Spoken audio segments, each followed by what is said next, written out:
So the next event I'm going to go over can be interpreted in many ways. And it sounds a little crazy. When people have these religious or near-death experiences, like this one is a more of a religious or spiritual experience. But when people have them, there's no way to prove it, and there's just a lot going on. Like I was on a lot of medications at this time, so you can interpret it however you want.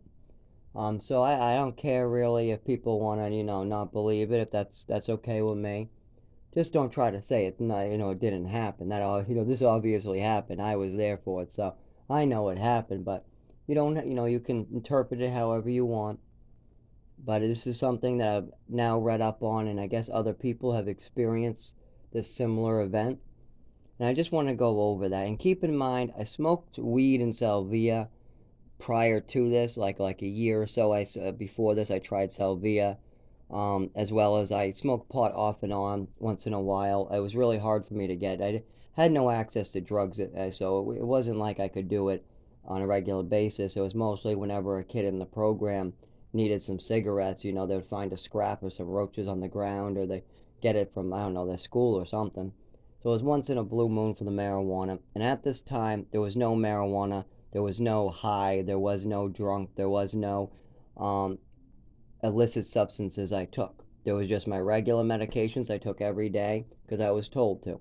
And those medications were no good for me. So that could have something to do with it. That's why I say you can interpret this different ways. But I know that this was real. This was a spiritual awakening. This was a spiritual event. And I have to, you know, keep on looking at it that way too because I've had many more signs. I've been given a lot of signs by God, and you got to listen to those signs. But anyways, I'll tell you about it. So I was downstairs first. My mother's in the hospital with liver failure. My father goes to visit her. I mean, of course, I'm not allowed to. I want to visit my dying mother, but I'm being refused permission or any rides. I have no way of going. When I ask my it's like a second father. His name was Dan. I guess that's how he would describe him, a friend of the family that did a lot of the fatherly duties. When I asked him to give me a ride to see my mother, he asked me to ask my father. And I'm like, okay, great. So he probably called him or something. I don't know. But anyway, so I wasn't allowed to go and see my dying mother.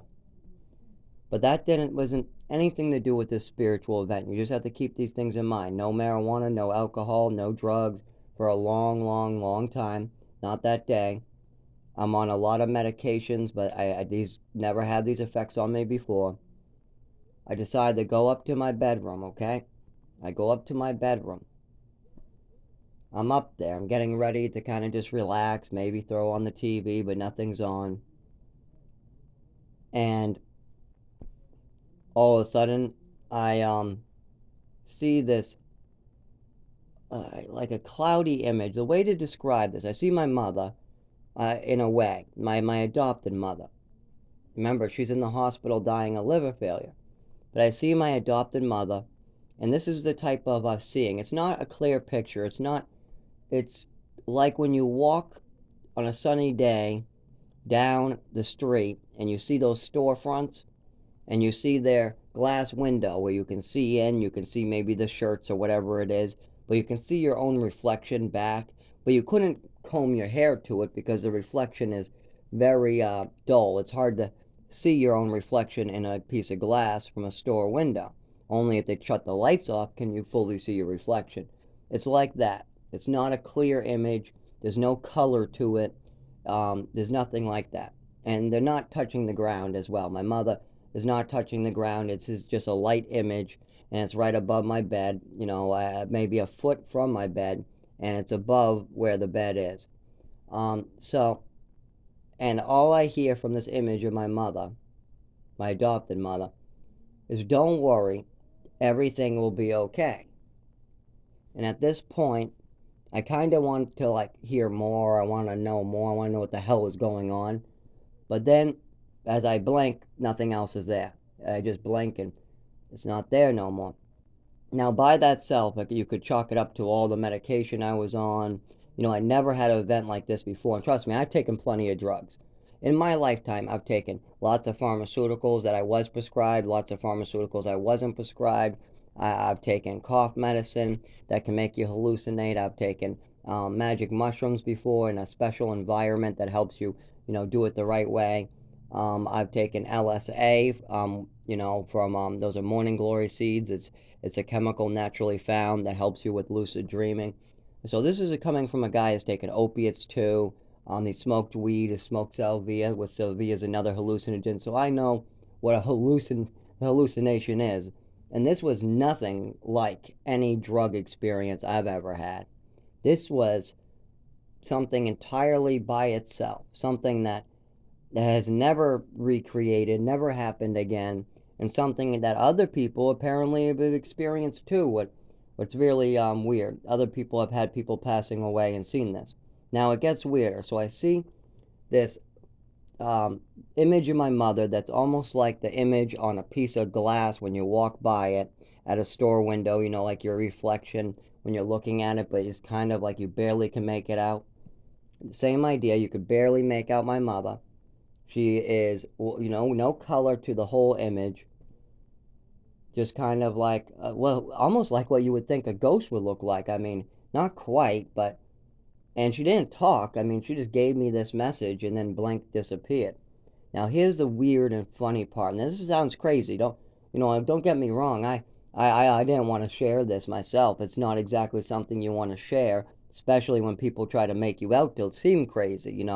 When you're on all these crazy pills that are hurting you, and people are making up stories about you being crazy. You don't want to sound crazy, so these real events that actually happen, you don't exactly want to talk about them.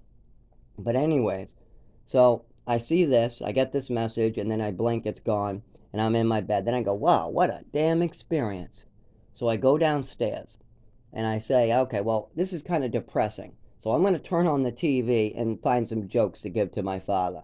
Maybe I can play some good jokes, on the TV, try to memorize them, just try to lighten the mood for myself and him. That sounds like a good idea. So I go downstairs, I find some jokes on the TV, try to lighten the mood. It really doesn't work that much because my mother's passing away. My dad's drinking a lot. I'm not exactly feeling good from the medication and all the stuff that happened to me. Things aren't exactly great, but I'm trying to change the outlook. I'm a hat that glasses half full type of guy, so find some positive information, and maybe we can change the way this night seems. So I put on the TV, I memorize these jokes. My father, I see him pull up in his car. I hear him come to the door. He opens the door, and I go, hey, Dad, I got some good jokes that I've learned on the TV. And at this point, I could tell just from his face. I mean, I said this right as the door was opening, but as soon as I saw his face, I knew what happened. I mean, before, that was weird. That was a weird experience to see, my mother with liver failure, who's going through liver failure, kind of say everything's going to be okay and then disappear. That's a weird experience. But I don't think very much of that at the time. But now, my father is almost looks like he's been crying. Of course, he has been. He's really distraught. And I really loved him. I mean, my mother, I had love for her, but what she was doing with me was wrong, and until she admitted that, I mean, there was not much I could do. I mean, I could love her all I wanted, but she would just keep on hurting me. It doesn't matter. And of course, if she continues to hurt me in these ways and lie about me and push the Social Security thing, of course, it's going to make it very hard for me to, move on with what she's doing to me. But anyways, my father is there, and he looks like he just cried. He goes, "We need to talk." I already knew that my mother must have passed away because I saw that in my room. I had that damn experience, and now my father looks like my mother just passed away. So I go, oh, and the jokes are out of the question now. I mean, that's gone. There's no way to lighten his mood now. That's just out of the question. So we go in the kitchen, and he tells me, you know, your mother passed away, and in the ambulance, stuff like that.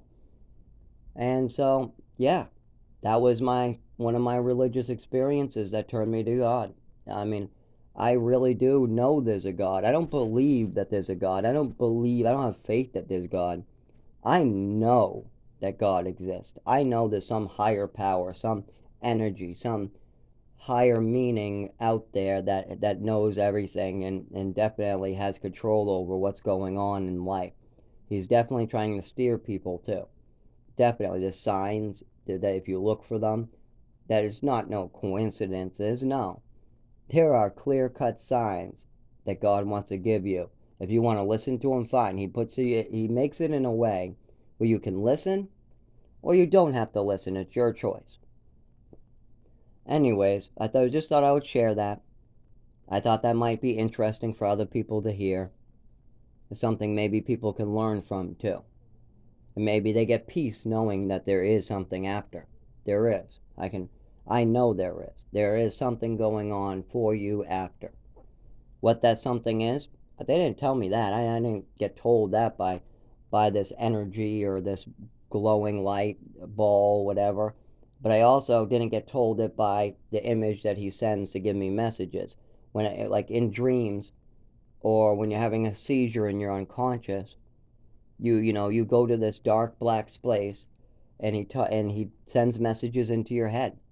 But also he can give you a different image that of, like, I got a woman maybe 30 with a clipboard, talking, oh yeah, yeah, we can do that, blah blah blah, talking to God, going blah blah blah, yeah, we can do that, we can do that, we can do that, we can send him back, yep, yep, yep. So that's the image I got, but you could tell that this person that is, just appeared next to God, that's just somebody that God's using as a familiar image. That's it. The actual God can give you any image he wants. He can do anything he wants. He can even line things up in your life to, try to steer you right. I mean, for instance, I saved a guy's life, right? And wouldn't you know, he had the same last name as me. That's not no coincidence. That was God's will. I went to pray for food, and 3 minutes later, I have a bag of McDonald's. That's not no coincidence. My mother is in the hospital. I see her image, and then not even a couple hours later, I find out she passed away. That's not no coincidence either. If you look for these signs, you will see them. And if you need peace, know that there is somebody out there or something out there. God does exist, and he does have humanity's interest in mind.